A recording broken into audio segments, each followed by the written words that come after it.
Welcome back to the Stephen A. Smith Show. Before I get on out of here, I had to talk about a story that's very, very important. And albeit indirectly, it involves... The sports world is currently holding its breath, staring down the barrel of a scenario that seemed impossible just 6 months ago, but now looks increasingly inevitable. We are witnessing a slow-motion collision between the old guard of the WNBA and the new economic reality brought in by a single player. And if the latest reports are true, the league is about to lose. We aren't just talking about a contract holdout or a little bit of off-season drama to keep the blogs busy. We are talking about the complete departure of Caitlin Clark from the WNBA, a move that would reportedly trigger a compensation package worth upwards of $100 million. This isn't just internet gossip anymore. Stephen A. Smith, the loudest and most connected voice in sports media, has effectively confirmed that the threat is real. He has spent months screaming from the ESPN desk, warning the WNBA that their culture of jealousy, their physical targeting, and their embarrassing salary structure are pushing their golden goose right out the exit door. If these rumors materialize, Caitlin Clark won't just be leaving the Indiana Fever, she will be shattering the entire infrastructure of American women's basketball to take a deal that finally respects her value. To truly understand why Stephen A. Smith is so furious, and why this $100 million exit plan is even on the table, you have to look at the cold, hard math of the situation. It is numbers game, and right now, the WNBA is losing it. Caitlin Clark is not just a rookie. She is a one-woman stimulus package for an entire economy. In her first season, she was responsible for a reported increase in league-wide revenue that some analysts peg in the hundreds of millions. We saw ticket prices jump by 300% in cities that didn't even have a team, just because she was coming to town. We saw TV ratings on networks like ION and ABC shatter records that had stood for 20 years, beating out Major League Baseball and NBA playoff games in certain demographics. She brought the charter flights, she brought the cameras, and she brought the money. And what was her reward for single-handedly reviving the league's mainstream relevance? A rookie base salary of roughly $76,535. When you say that number out loud, it sounds like a joke. $76,000. It is a respectable salary for a mid-level marketing manager.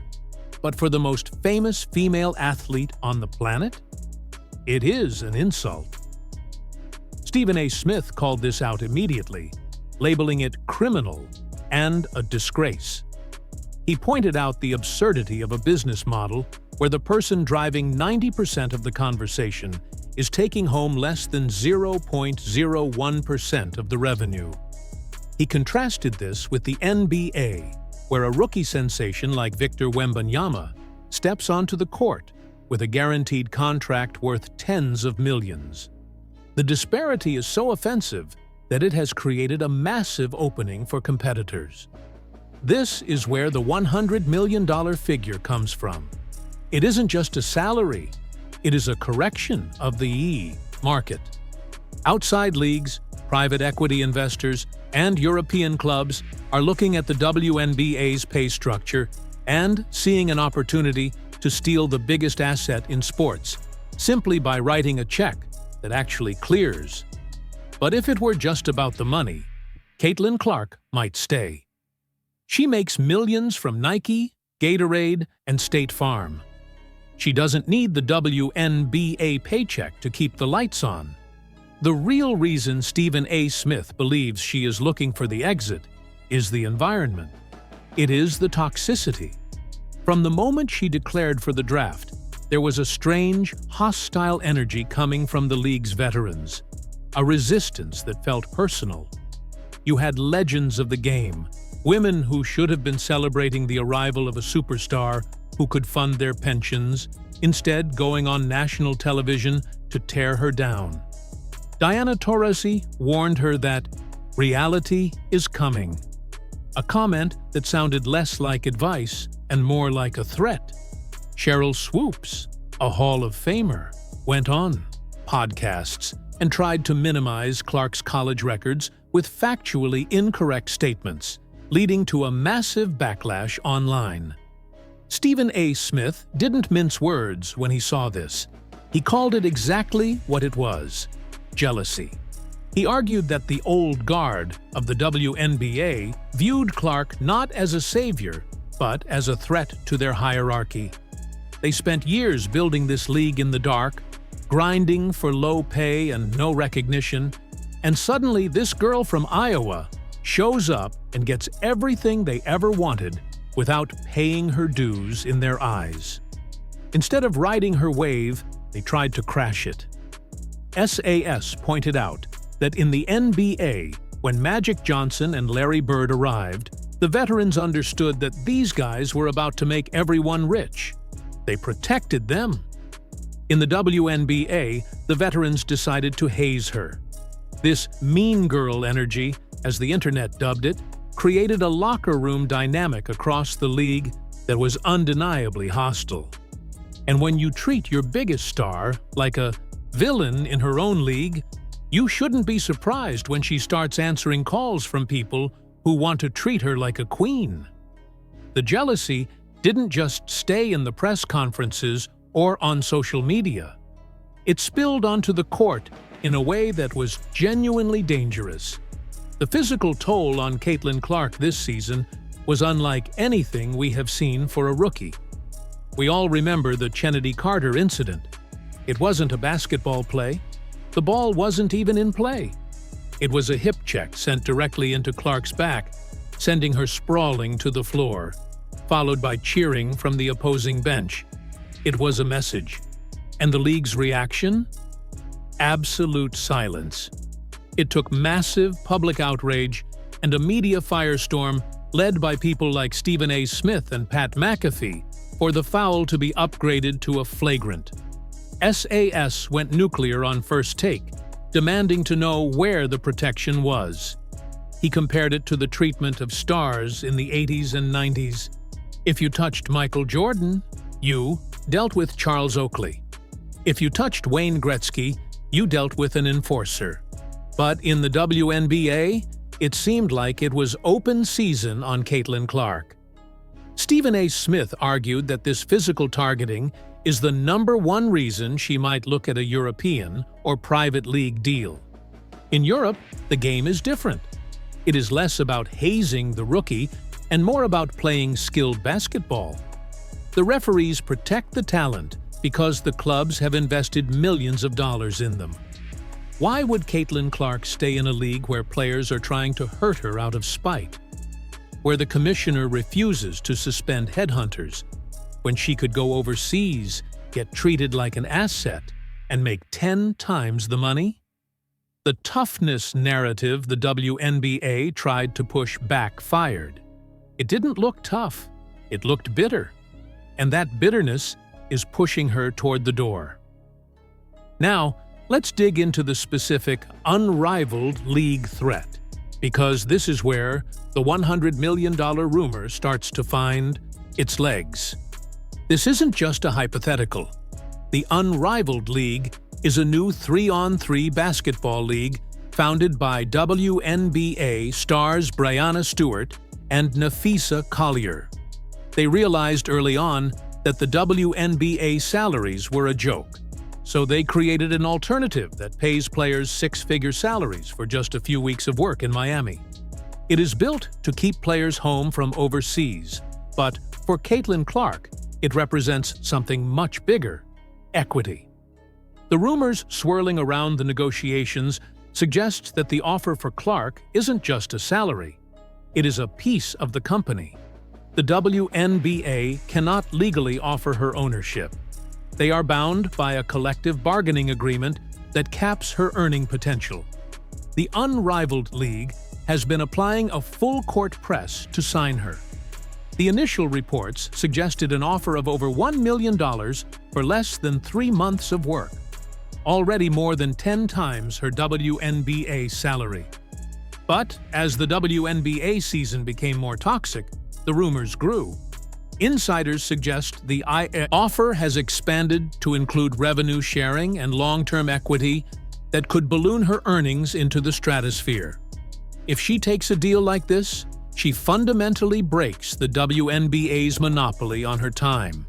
Stephen A. Smith has pointed out that this league proves the market is ready to pay her what she is worth. The WNBA is no longer the only game in town. If she can make $5 million playing 3-on-3 in Miami for 2 months, why would she grind out a 40-game season in the WNBA for $76,000? But the unrivaled league is just one piece of the puzzle. The true nuclear option has always been Europe. History tells us that the European threat is very real, and the WNBA executives know it better than anyone. We have seen this movie before. Diana Taurasi, widely considered the GOAT of the WNBA, literally sat out an entire WNBA season because her Russian team paid her more to rest than the WNBA paid her to play. Think about the insanity of that statement. A foreign team paid a WNBA star to take the summer off because she was too valuable to risk injury in America. The economics of overseas basketball have always been superior. Teams in Turkey, China, and Spain are backed by massive sporting clubs or government-adjacent funds that treat basketball as a prestige project, not just a business. For Caitlin Clark, a move to a EuroLeague giant like Fenerbahce or a Spanish club would be a complete lifestyle shift. We are talking about private drivers, luxury apartments, personal security details, and a fan base that worships the ground she walks on. There is no hazing in Istanbul for a player of her caliber. There is only adoration. Stephen A. Smith has alluded to this global option as the ultimate leverage card. If the WNBA doesn't fix the CBA, Clark can simply take her talents to Europe. She would become a global icon, selling out arenas in London, Paris, and Madrid, while the WNBA fades back into the niche obscurity it occupied before she arrived. The $100 million figure likely aggregates the potential of a massive multi-year European contract combined with the freedom to tour globally, similar to how the Harlem Globetrotters or a premier soccer club operates. Let's talk about the Dave Portnoy factor because it adds another layer of financial reality to this drama. Dave Portnoy, the founder of Barstool Sports, publicly stated that he would find the money to start a new league specifically for Caitlin Clark if she wanted to leave the WNBA. He threw out the number. "I'll give you $100 million to start our own thing." While critics dismissed this as internet bluster, Stephen A. Smith and other analysts recognized it for what it was: a proof of concept. It showed that the private sector values Caitlin Clark at roughly 1,000 times what the WNBA values her at. It's the Lionel Messi effect. When Messi went to MLS, he didn't just get a salary. He got a cut of the Apple TV subscriptions. He got equity. The WNBA is bringing a knife to a nuclear war by trying to keep her on a rookie-scale contract when moguls are offering her ownership stakes. The scariest part for the WNBA is what we call the Caitlin economy. Stephen A. Smith has been obsessed with the ratings numbers for a reason. They are the only thing keeping the league afloat right now. Before Caitlin Clark, the WNBA was struggling to maintain consistent viewership on major networks. With her, games on ION, ESPN, and ABC were shattering records. The Indiana Fever became the most watched team in the league by a mile. Opposing teams moved their games to bigger arenas, from 4,000-seat gyms to 18,000-seat NBA arenas, just to accommodate the ticket demand she created. This revenue didn't just help the Fever, It helped everyone. It funded the charter flights. It boosted the salary cap projections for the future. If she leaves, that economy crashes. It is that simple. The casual fan who tuned in to see the girl from Iowa shoot logo threes isn't sticking around to watch. The Connecticut Sun play a defensive struggle. They are watching Caitlin. If she is playing in Europe, those eyeballs follow her to YouTube streams or international broadcasts. The WNBA recently signed a historic media rights deal valued at $2.2 billion over 11 years. That deal was signed largely on the promise of Caitlin Clark's future. If she walks away, the networks, Disney, Amazon, NBC, are going to be looking at a product that is suddenly worth a lot less. Stephen A. Smith warned the league that they are playing a dangerous game with their broadcast partners. You cannot sell a billion-dollar package based on a star you are actively driving away. Stephen A. Smith has directed a significant amount of his frustration at WNBA Commissioner Kathy Engelbert. He accused her of fumbling the bag in a historic fashion. His argument is that the commissioner's job, first and foremost, is to protect the money. And Caitlin Clark is the money. When the jealousy narrative started, when the hard fouls started, when the race-baiting discourse took over the media cycle, the commissioner was noticeably quiet. She tried to play both sides, not wanting to alienate the veterans, but in doing so, she left her biggest asset on an island. SAS argued that a stronger commissioner, like David Stern in the NBA, would have shut that down immediately. He would have fined players for targeting her. He would have mandated that the league embrace the star, not hazing her. By failing to intervene, the league leadership validated the toxicity. They made Clark feel like the WNBA didn't want her there. And that incompetence is a valid reason for her to leave. Why work for a boss